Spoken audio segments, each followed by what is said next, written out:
Hey everyone, it's Jason and welcome to part 2 of Scott Pilgrim Miniatures. So in this video we'll be going over the expansion characters, so the other 6 X's that in their little mini expansions. So if you're first time tuning into this one, just a recap of the other videos. Part 1, we went over the base game, which was included all the characters: Scott, Kim, Stefan, Ramona, Kim, and then the Evil Exes, Mathew, Patel, and we went over his venue, his how the basic game was played, and all their character boards and item cards. So this video we're gonna go through the other big box, which has the rest of the characters and everything. We'll go kind of follow through the instruction books, and we'll go step by step through each character, their board, their venue, all that stuff for each one, and then what you can do. So now, I think the idea in the original Kickstarter was that each expansion was maybe going to be released as its own separate small box set, but at some point it changed and they just shoved it all in one big box. So there are references in the rule that might say, if you own this expansion, you can do this. But being the fact that this game only comes to the base game or the big box expansion, either you do or you don't own it. Pretty simple there. So if it does come across, that's what it is. The other video you can check out, which I will also link in the description along with part 1, is where I actually go through and view all the components. We take a closer look at each miniature, each venue board, all the different objects, the dice, the different components like that. So that way when I'm jumping in here, we don't have to spend time pulling. I'm not going to hold up each item really close. If you want to just see that stuff, go in and check out those. Again, if you want to see how to play the game, check out part 1. Alright, so we're going to slide this back for a moment. So we have the expansions rulebook here. I'm going to move my camera down a little bit, I think. Now, this will require, obviously, the base game to play, because not only does it have all the main components of the game, it also has all of the main heroes. So if you just, for some reason, picked up this second box set, you wouldn't have any of the main characters. You have a couple that extra, just a couple Ramonas that were released in this set. As well as you wouldn't have, like, lots of the extra components, the main bunch of cards, most of the dice, and things like that. So, alright. Now, they have this following along as if you're playing through the entire story. So you just beat Mathew Patel, now you're going to jump into the next X of the story, which is Lucas Lee. And this shows all the different stuff he specifically comes with, because again, everything just comes in one big box together. So if you're looking for specific items for his stuff, and all the game rules are the exact same. So setup is very simple. You just set up the board, take it. He has a special venue, Casa Loma. Has 14 stone block tiles and a fountain standee. So the board will kind of look like this when we're done. I'll set it down here in just a minute. So each player chooses, this does make it 2 to 3 players. So playing 2 players, one player will play as Scott and Ramona, the other player will play as Lucas Lee. So the first game, is by default, good guys play 2 characters, but they can use a different number if they want. So you could play as 1 player if you want, just have Scott versus Lucas. Now they do have this, again, it's supposed to be kind of thematic to the story. So at this point in the story, you didn't have Stephanie and Kim with you. Knives wasn't around during the story. That's why it's just one of these 2 characters. If you're playing 3 players, 2 players will team up. 1 plays Scott, 1 play Ramona, and a 3rd play Lucas. Because there's only the 3 different characters in this particular battle. So you're going to find that happens a lot in these different battles. It's still recommended. So after you've beaten the campaign, or you've played through everything, or whenever you decide to, you can mix and match stuff up as much as you want. You could go ahead and have, Knives and Kim versus Lucas if you wanted to. Or you could have, the entire gang versus Lucas and Mathew Patel. You could definitely do some different stuff there. Next is shuffle the 6 item cards marked with the skateboard. And the 33 base game item cards, and the good guys draw 2 cards, 1 for each character. and then place them on either spot behind the starting line. They cannot split up behind both starting lines. So this is always the other reminder why you want to double check reading the rules. Although the overall gameplay is the same, sometimes the setup, they might tell you to do something a little bit different or put someone somewhere else. All this is basically saying one character, good guys start on one side of the stage, bad guys start on the other. Then set your health dial. It says what the Lucas's health is at 30. And that lists what each other character should be. You can kind of, if you decide to play with more players to make it easier on yourself, you could do that as well. Alright, so let's set up this board really quick. And then we can kind of get into their actual character boards. So here's Castle Loma. We're going to have, just like our rocket venue, on the edge here, we're going to have our movements, just showing how each one, 2, 2, 2, 2, except for the foot is 3 movement. Your basic abilities are either use a booster or guts, kick, or punch to do it, and then an extra one you do extra damage. Just going to list that on both sides, just as a constant reminder to what your base game is. Then this also has the red line there. So we do set up the objects. We have our water fountain here, which, as a reminder, are not pre-built. And then we have all the stone tiles that we throw around the outside of the fountain.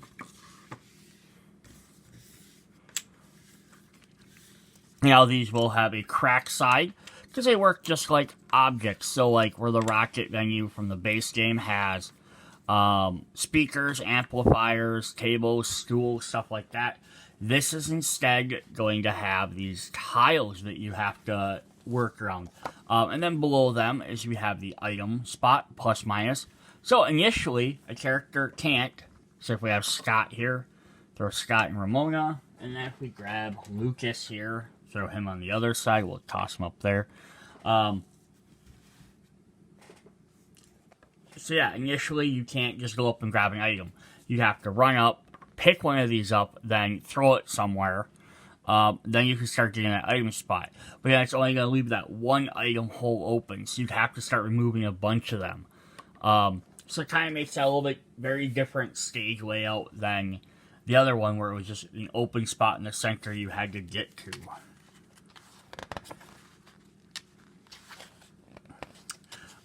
Then Lucas actually has some special effects. There's a couple other special things in this stage. So we have the venue itself. The fountain is a permanent structure, cannot be moved, grabbed, thrown, or removed. Characters cannot move into spaces with the fountain, but the fountain does not block line of sight. So you can see over it, but you can't go through it. If a character is thrown or knocked back in the fountain, they take 1 damage. So it works like a wall. And then the stone blocks, which I just talked about. And then finally, Lucas really actually has a special ability himself, which we'll go over when we look at his player board. Yeah, so that's the basic setup for this. It's very open, a lot more open. There's stuff to go around. So it's saying is you can go like this, you can walk around this, but you can't go up on top of this. And if you get knocked into it, you stop like a wall. It's a high enough structure.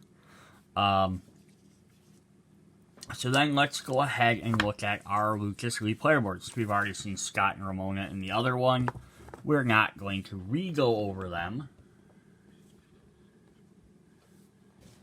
Let's see if I can move this back so we have some better lighting so we can read this and get this to focus up on that.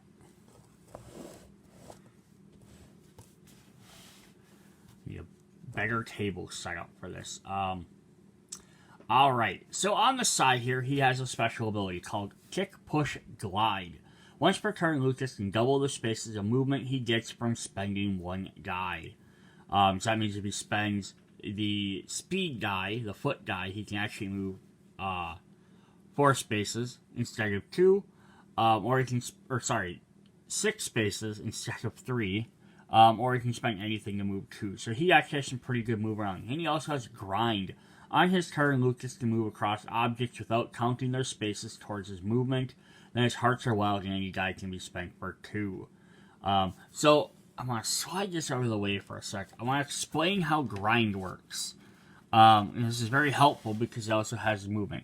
So if Lucas is right here, and he rolls 1 speed. So now he has 6 movement because he's doubling his space. He can go 1, 2. Then now he can travel across any of these objects as his second space, and he can go 3, 4, 5, 6. So that's actually kind of crazy. He can, I just moved him off the board. But yeah, he can use any of these to come out wherever he wants. So he could actually go move 2 spaces. He could go 1 space, grind all the way across all of these, and pop out 2 up there on the top. Entering that 1 space treats every one of the grinded objects as a space. So that works pretty well for him to get around this fountain pretty fast. So he doesn't have to spend time moving all the way around. But the other interesting thing of this game is, so as the heroes are going, let's say after a couple of turns, they've thrown some of these objects, or Lucas has picked some up and thrown them.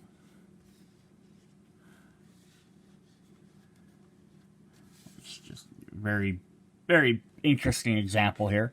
So now, if the board happened to be set up like this, because these tiles all got thrown to different spots, maybe, again, maybe the heroes had thrown them, or Lucas had thrown them in a certain pattern. But now at this point, he can, if he had to move his 4 spaces, he can move 1, 2, grind all over 3, 4. So moving them different objects around gets him different, could potentially get him different orientation. Now, I don't know how often you're going to get these blocks are going to line up exactly in a nice smooth pattern like that you can grind them. But even if it's 2 spaces, even if it was just he's over here and it's 1, 2, that's 2 less spaces he has to travel. So even something like that could be very helpful. Another thing just to note for that is if we were playing with Lucas in a different venue, such as the Rocket venue, he can also use the tables. Because they're objects. It doesn't specify, it doesn't say on the stone block, it says any objects. So he can do 1, 2, 3, 4. So he can grind off of different tables and objects. And those things might move around a little bit more here or there. So that definitely makes him a really interesting and unique ability on a character. Not only does he already have extra movement to begin with, but he can grind across different objects. So his starting abilities are a Fist in a Wild, pretty good skater, move up to 3 spaces, then deal 2 damage to a good guy. Or 2 Fists, pretty good actor, deal 2 damage, and 5 knockback to an adjacent good guy. So that seems very comparable to what Scott's was. But that sort of thing, its basic ability doesn't need to be super flashy. His advanced abilities, the FS 180 backflip. Move up to 5 spaces, deal 3 damage and 1 knockback to each good guy you moved adjacent to at least once. So as long as he moves next to guys, he can basically hit them as he travels. Ramona has abilities like this. Skate Arc Attack. Move up to 5 spaces, then deal 3 damage and 3 knockback to each good guy within 2 spaces. And then double speed in a wild skateboard slingshot. Reroll your team's guys to deal 3 damage plus 1 per each foot rolled each good guy within 3 spaces. Now remember, we have the handy dandy little dice tracker for when we have to reroll dice, so you can track which dice you already had and then reroll all of them. And that says meet my stunt doubles for his combo. Reroll your team's dice for each guts roll, deal 3 damage to any good guys. You can target different good guys, and it doesn't even care where they are.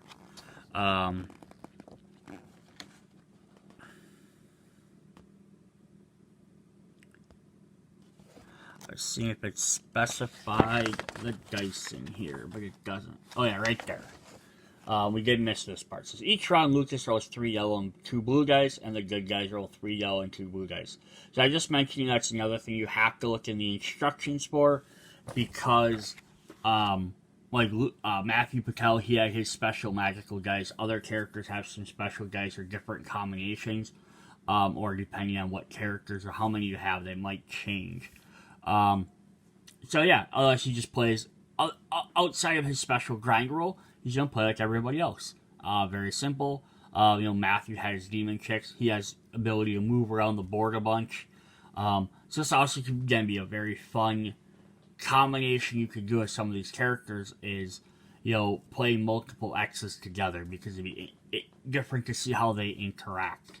The other thing that this expansion comes with are the cards. So let's take a look at those cards quick. We'll kind of zoom in on those.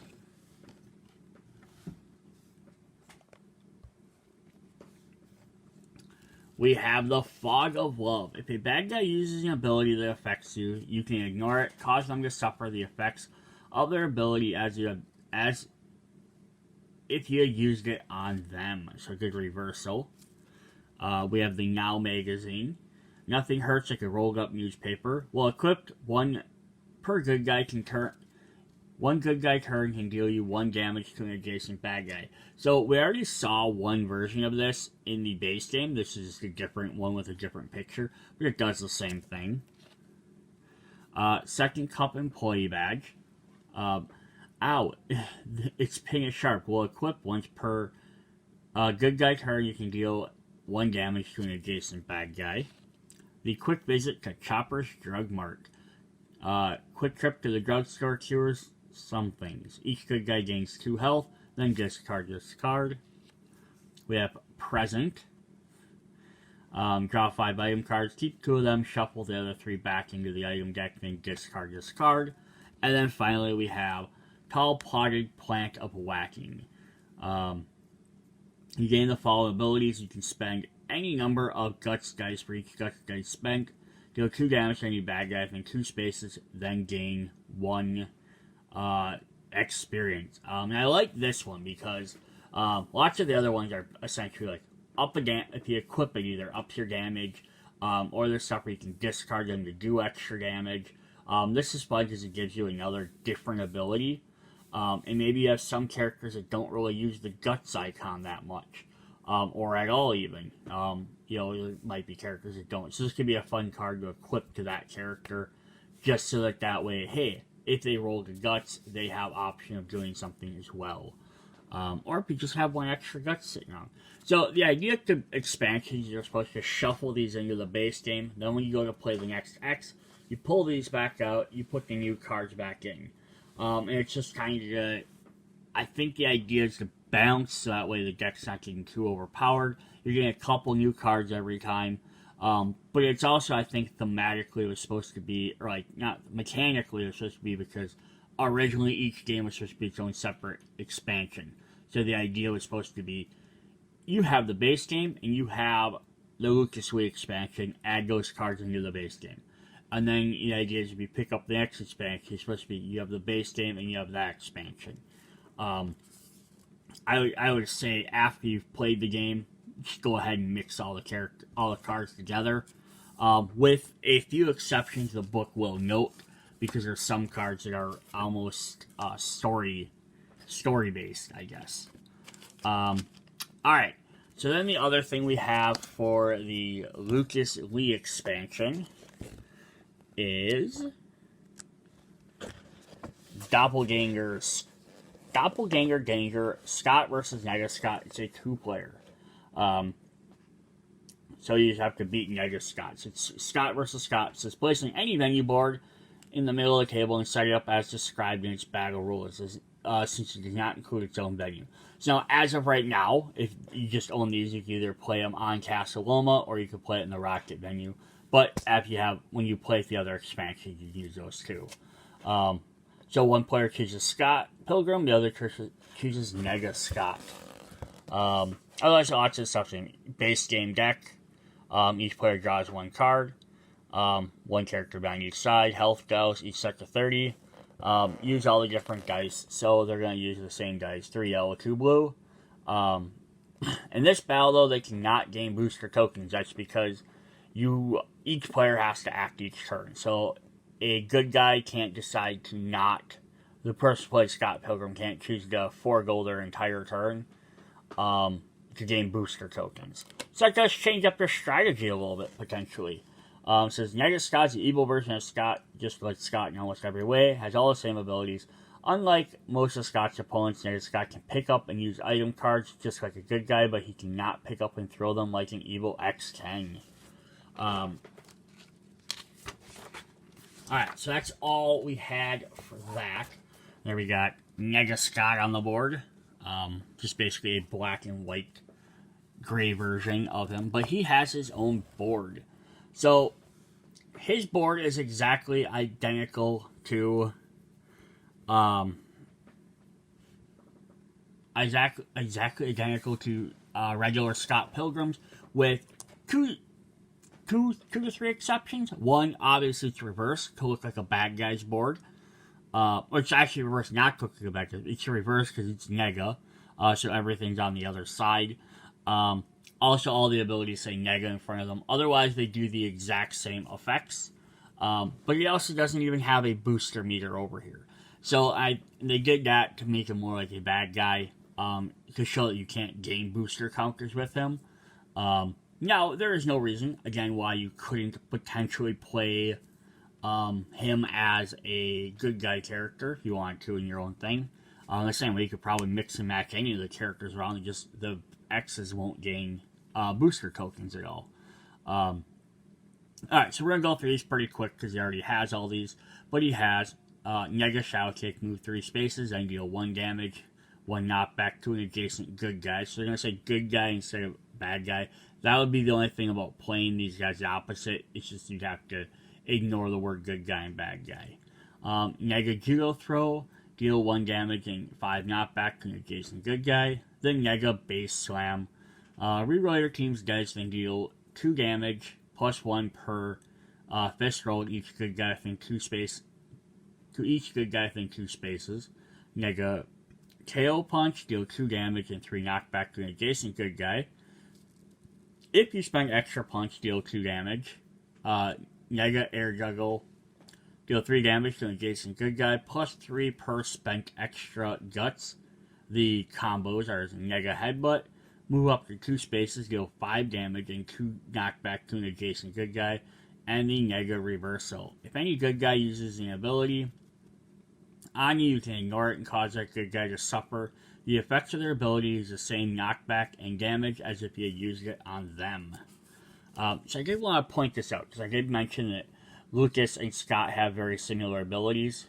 So yeah, the first one is moving 3 spaces. Then Scott does 1 damage and 1 knockback, where Lucas does 2 damage. And then the second one is Judo Throw is 1 damage and 5 knockback, and Lucas is 2 damage and 5 knockback. So Lucas does a little bit more damage, probably because he's an X. But otherwise, they're very similar abilities. Just kind of want to point out, so they do start very similar. Alright, that is what we have for the first expansion. So we're going to hop into the next one. Alright, up next is our third X, the Todd Ingram expansion. So 2 to 4 players. This is going to show all the different stuff that comes with 10 item cards. You actually get some extra dice in this. So you get some specific green dice for Todd, plus you get some extra yellow dice. Probably just to help out. You get some wall sections, and your own brand new venue for this. So it says, now here it says, if Todd wins, good guy win if Todd and Lynette are knocked out. And the bad guys win if all the good guys are knocked out. So yeah, this is kind of interesting because you have to knock out 2 different characters on this one instead. And this is up at the very top there. So it says, Todd isn't lowest, but he has Lynette by his side and occasionally Emmy. Emmy is pissed off at everyone and will not discriminate against whom she attacks. So it's kind of fun. So it says, of course, set up riser wall, place the interior walls, which we'll do in just a moment. Says, then choose a player to take on the player boards. Place the NBA and player board between the teams with the classic demon head side face up. By default, good guys play with 4 characters. They can choose to play with fewer if they like. So again, you start off, like, it's going to recommend, like, if you're playing story-wise, you're probably going to play as, you know, again, maybe Scott, Stefan, Kim, and Ramona. But you also have knives you could swap out for one of them characters, if you like. And then it's just basically 2 players, 1 good guys, 1 bad guys, 3 players, split the teams, 4 players, So if you are playing with 4 players, 1 person can play it, 2 people on the good guy, then the other 2 players, 1 can be Todd, 1 can be Lynette. So that's kind of nice when you have multiple X's or bad guys, as they can kind of split up that duty instead. Then it's going to kind of just set aside the special vegan police card, shuffle the 10 item cards with the hammer on them into the core game, and each hero draws a card. And then put them behind the one side of the stage. Other guys on the other, and NB goes in the middle on the hammer space. There's other different health dials. Todd has 35, Lynette has 25, NB starts with 10. That's how the board is basically going to look. So before we get too much into some of the other rules, if the camera would like to focus, that would be great. Alright, so I basically have the board set up. So we're going to take our heroes, and they're going to get placed somewhere on this side. Then we're going to take the bad guys and place them somewhere on the other side.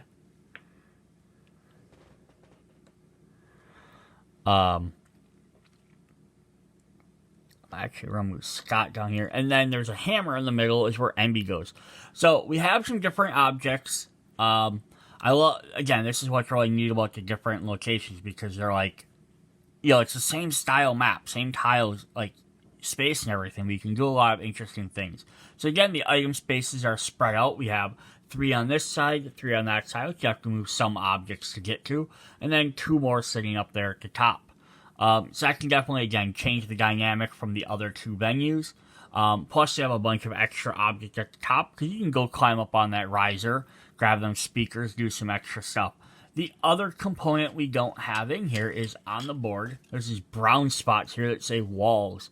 So we have wall tokens, which, when we set all of these up, change the dynamic of this playfield.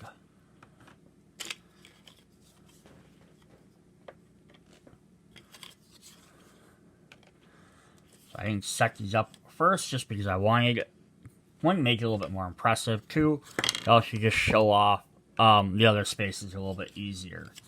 Alright, so then now that you have all these walls up, you can see how it kind of confines the game a little bit. So, like, characters, their walls are going to function very similar. I'll go over them in just a sec. Basically, if they don't get rid of the walls by damaging them, your character's going to have to go all the way around, or there's a single path through the back here. So it does really limit to what you can do. Plus, all these are blocking line of sight. So if anybody has abilities that right off the bat do damage to line of sight, that's going to block all them abilities, or anything where if it says if it was hitting object, it's going to stop it. So it's going to limit your attacks very much, or it should be used as defense. So that is definitely a neat aspect of this particular mode. So what we want to do is look at a couple other things. Here we have playing against Todd. This game uses 3 yellow dice and blue dice from the core game. You'll also use the 3 green dice and yellow dice, 3 more yellow dice included. Bad guys have 3 yellow, 3 green, and 2 blue. And the good guys roll 6 yellow and 2 blue. So because there's more bad guys, the good guys get to roll 3 extra dice. Also to help counteract the fact that Todd has special green vegan dice, which we'll go over, where the other characters won't have that. So that way they're not getting stuck behind not using theirs. So I kind of use the same rule, like if you played with like Patel, and you combine him with another X, make sure that he's getting his dice and then giving some extra yellow dice, maybe add some extra dice to the other characters. So Lee's Palace has interior walls. Interior walls act like walls from the core book to cover 2 spaces. Unlike exterior walls, they can be destroyed by damage from knockback, throwing an object, or an ability. When a character is knocked into a wall, they take 1 damage, then interior wall is removed from the board. Characters knocked into a wall continue to travel their full number of spaces from the knockback. So yeah, this kind of interesting. So if she is saying if Ramona gets smacked into a wall, 4 damage plus 3 knockback, she's going to do 2 spaces, knock back into the wall, take the 1 point of damage from hitting the wall, as well as move 1 extra space. So, like, in this example is Scott could knock someone back through this wall and they keep traveling, or he could throw an object into that wall, or he could just run up and attack it if he wants to get rid of it. All very good things. So walls cannot be grabbed or thrown. If an object is thrown into a interior wall, the wall takes damage and the interior wall is immediately moved. If a character or an object is thrown diagonally between 2 interior walls, the active player chooses which is destroyed. So that's saying if you got tossed this direction, you have to destroy one or the other, but not both. Some item fixes are covered by object. They can be used as normal only when uncovered. So kind of like the fountain. Then we have Todd's green dice. Todd's green dice are the vegan face. Todd uses power special abilities. Vegans are just better than everyone. Todd, but now they're bad guys. Now use vegan face on the green die is 1 wild or to spend it to recover a health. Then re-rolling extra dice. It comes with extra dice to be more damage. But do not use all of them for your re-rolls. Whenever you use an ability that prompts you to re-roll your team's dice, you can only re-roll up to 5, not all 8. So you don't get to re-roll the extra dice. Just the 5 of them. Alright, so then Todd has some special abilities. So let's take a look at his abilities quick on the board. If I can figure out what I did with my stand.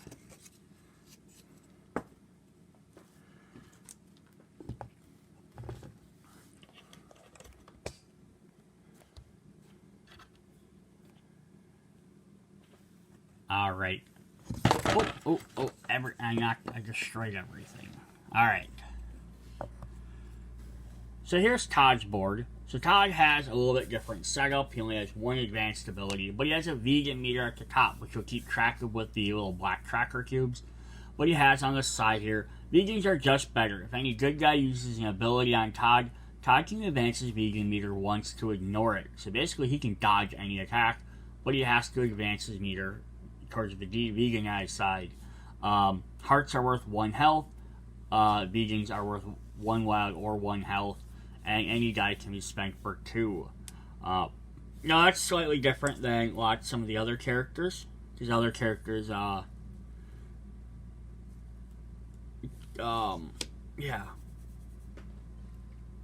of other characters can just use 1 heart to heal for 2. He just uses it to heal for 1. But you can't use it as a wild. It's just kind of different. So when he rolls his dice, he'll get his special vegan dice as well as his yellow and blue dice as well that he can use. But kind of like Matt Patel is he has all his attacks require that vegan symbol, so it does make it a little bit trickier because you can only spend so many of them. He has vegan beam, deal 2 damage to any good guy in sight. Vegan force shock, deal 2 damage and 1 knockback to each good guy within 3 spaces. And vegan eye lasers, deal 3 damage to any good guy in sight within 3 spaces. So those are all very powerful abilities. 2 of them though require sight, and with this stage being all these walls, it's very easy to dodge around stuff at least for a little while.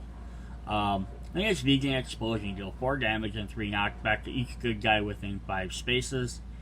And then his combo is 10% of your brain explosion. Deal 3 damage to each good guy anywhere on the board. Doesn't even care. Now, his special ability, though, or a special vegan meter here, says each time Todd uses a special ability, advance the mark on his vegan meter once. Once it reaches the final space, place the vegan police card on the board. For the rest of the game, he can still use basic abilities, but cannot use special abilities or gain XP. Yeah, so this kind of makes Todd a very interesting character. Oh, there I put him. I was like, where did I put the cards at? So he's got a special Vegan Police card, which is green just to help denote that it's a special gameplay mechanic card versus a regular item card. So the Todd Vegan meter reaches the final space. He places his card on his player board. He can only use special abilities. So Todd has 1, 2, 3, 4, 5, 6, 7, essentially 7 attacks. Less if he uses his vegans are better to block stuff. Before he becomes really weak, because then he can only use basic attacks. So it's kind of a neat dynamic. So he needs to be very careful on when he's using his abilities for maximum effect. But he does have some really powerful attacks to, counter that. Because he can do 2-3 damage to lots of guys in sight and multiple guys at once. But then even though when he gets that, he can't even use his combo meter again because he can't gain extra XP. Now, the only thing... Yeah, it says he can't even gain XP, so there's no way for him to actually keep using his combo ability anymore after that. So it's kind of very interesting. Alright, then the next character we have up is his partner in crime, Lynette Guycott. So if you're really familiar with the live action movie, she wasn't in it very much. They kind of cut her out a bit to, make room for time. But, it's right. She is in the movie. She's just not, super well known. She has Bionic is badass. Whenever Lynette uses an ability and gains XP from it, she can spend 1 extra guts to gain 1 extra XP. Sorry, 1 extra fist. Her hearts are wilds, and any dice can be spent for 2 speed. She has Arm Grab. Take any good guy in sight within 4 spaces and place them in a space adjacent to you. And then Extension Punch. Deal 2 damage to any good guy in sight. She still has some more traditional abilities, but she can also utilize her to team up with Todd. Power Squeeze. Take any good guy within 3 spaces, place them adjacent to you, then deal 2 damage to them. Extension Throw. Deal 2 damage and 2 knockback to any good guy in sight. And Thousand Fist Punch. Deal 3 damage to each good guy within 3 spaces. She can use her grabs to bring people closer to you, then knock them away, or use a Thousand Punch, or bring them closer so that Todd can take care of them. And her combo is Boyfriend Stealer. Reroll your team's guys deal 2 damage per guts roll to each good guy who is a man, and deal 2 damage per each fist roll for each good guy who's a woman. So that's actually kind of a funny and interesting one, since depending on who you're fighting against. And currently, as of the characters we've unlocked for hero-wise, we have 2 guys and 3 girls, which will pretty much be what it's going to be, because there's no other guys to unlock. But that's kind of interesting if you're playing 50-50 about. So that's Lynette's power. Then up next, we have Envy Adams. So Envy has a special board here, which is interesting. So this is Clash at Demon Head up at the top. So Envy doesn't really care who wins this fight as long as she gets her hits into. Over the course of play, Envy is activated by both teams. After the bad guy's turn, the bad guys activate Envy. After the good guy's turn, the good guys activate Envy. Envy can be targeted by the opposing team as normal, or if bigger is removed when her health reaches 0. Now, you don't win for removing her. It's just more or less to, if you need to get rid of her because she's doing too much damage to you. Her attack activates by rolling 3 yellow and 2 blue, then spends all the dice on Envy. So, unlike the other players, she just throws all the dice from all on herself. Yeah, so it's kind of neat. So, bad guys, she can hit Kim. Good guys, she can turn around and hit Todd, because Todd's cheating on her, and she's pissed at Scott. So, it all makes sense, right? So that's how she plays. So she has her special board here, which says no extra special abilities on the side, but she has just starting abilities. So she has Kick-Ass Boots, deal 3 damage to an adjacent good guy or bad guy. Lead Singer, deal 1 damage to a good guy or bad guy. And Purse Swing, deal 2 damage to each good guy or bad guy within 2 spaces. So that's kind of neat. She starts in the middle of the board. She gets to be played on both sides, which also now you're adding 2 enemies to fight instead of 1, like you had in the other battles. Plus you have more characters, more dice, and you have a 3rd element, these walls, so it's kind of like ups the difficulty a bit. And then she does have our 2nd mode of this game. We have Envy the World. Envy has a beef with everybody. This time she decides to take a side. You just have to pick which one. It says, flip Envy's player board to the Deadly Diva side. Choose whether to include her as a good guy or a bad guy. If she's a good guy, she replaces any other good guy. And remove the specific Natalie, no one calls me that, item card. If she's a bad guy, she has a couple other different things. She said, substitute Envy for Lynette, using her health and setup, pit Todd and Envy against Scott and the band, so Envy can prove she's better than everybody.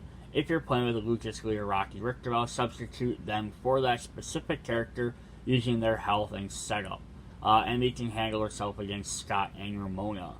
So it's kind of interesting. She can swap her in for one of the other ones. Now, you notice it didn't mention necessarily swapping her in for the other 3 X's, and that's because the setup, I think, is the idea. Is the other versus Roxie and versus Lucas, it's 1 or 2 characters against 1 bad guy, so it's a little bit fair. If you swapped them in against Mathew Patel instead of Mathew Patel, he has his demon hipster tricks to help counter the fact that there's 4 good guys.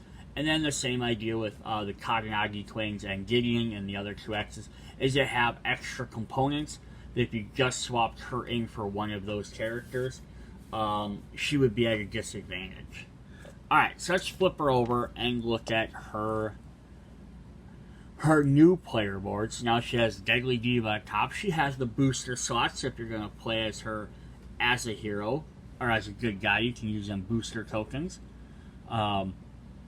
She has her kick-ass boots ability, 3 damage to an adjacent good guy or bad guy. Lead singer, deal 1 damage to each good guy or bad guy per swing for her advanced abilities. 2 damage to each good guy or bad guy in sight within 2 spaces. Keyboard KO, deal 2 damage to each good guy or bad guy up to 2 spaces away, plus 2 per extra guts spent. And then, let's both be girls. Place yourself in any good guy or bad guy adjacent to any good guy or bad guy, deal 2 damage and 1 knockback, then plus 1 if they're a man. And their combo is High Note. Deal 3 damage to each good guy or bad guy. So definitely interesting. Now, the one thing that can be a little confusing is because it says good guy or bad guy. That only matters depending on what side you're on. If she's playing as a good guy character, she can only attack bad guys. And if she's playing as a bad guy, she can only attack good guys. They just listed both rather than just saying character, because she's the only one that kind of has this unique effect. Also, if she's a bad guy, I would assume she can't gain tokens, booster tokens, because none of the other ones can. But again, that can kind of be up to you if you want, because it is technically on her board. Yeah. The only other thing I would have liked to see at least a little bit is on keyboard KO or High Note, one of the two, or lead singer even, would have been having that musical note, so she could have comboed with some of the other characters more. That would have definitely been cool. Alright, we're going to take a look at the cards for this one, and then we will call this expansion good. So we start off, we have the card we already mentioned. We have Natalie, no one calls me that. When Emmy uses an ability, you can move her adjacent to any bad guy, force her to use the ability, force her to use her ability on that bad guy instead, and then discard this card. You can move her adjacent to any bad guy, force her to use her ability. It's basically kind of like a semi-reversal, like someone tries to, the good guys can pick this up, and then someone tries to play Emmy against him, you can be like, no way, go attack them instead. We have Emmy's keyboard. Well equipped, gain the following abilities. You can spend any number of fist dice to deal 1 damage per fist spent to each bad guy, then gain 1 health or 1 experience. Pop of refreshment. Oh dude, this one has plus border speed. Move up to 4 spaces and discard. Pretty fly kicks. Well equipped, each guy you spend to move lets you move 1 more space. The bull payphone. Do people still use these? Quick, call for help. Take any good guys of your choice and place them in spaces adjacent to you, then discard. The Clash at Demon Head LP. Throw this to deal 2 damage, then discard. Cuckoo Clock from Honest Eggs. This thing is creepy. Choose a bad guy from 3 spaces. This bad guy moves as many spaces as possible towards the nearest wall, then discards this card. Gotta be KD. You can throw this to deal 2 damage or eat it to gain 2 health, and then discard it. The Really Big Hammer. +2 against girls. Well equipped, gain the following ability. You can spend double wilds to deal 2 damage, +2 if you're damaging a girl. Then knock back 2 any bad guy within 2 spaces and gain experience. Again, I like these ones where they give you extra abilities. And then we have 1-Up.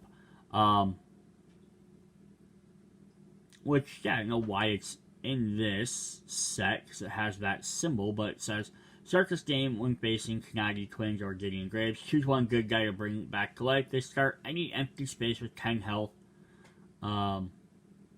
Just start with this item if you're facing one of those 2. Otherwise, it just goes in the deck. They start in empty space with 10 health and no item cards, then discard. So that's definitely a fun card to add in here, because this could be a hard battle, but gives at least 1 character a chance to resurrect. Alright, that is what we have for this one. Let's hop to the next one. Alright, I think we're actually going to end video 2 here, because it's getting long, and we'll do the last 3 X's in the next video, so just, to kind of keep these videos a little bit shorter. I mean, they're already running almost an hour long. So yeah, check out that one, check out the other videos, check out the rest of my gameplay content. See you guys later. Bye.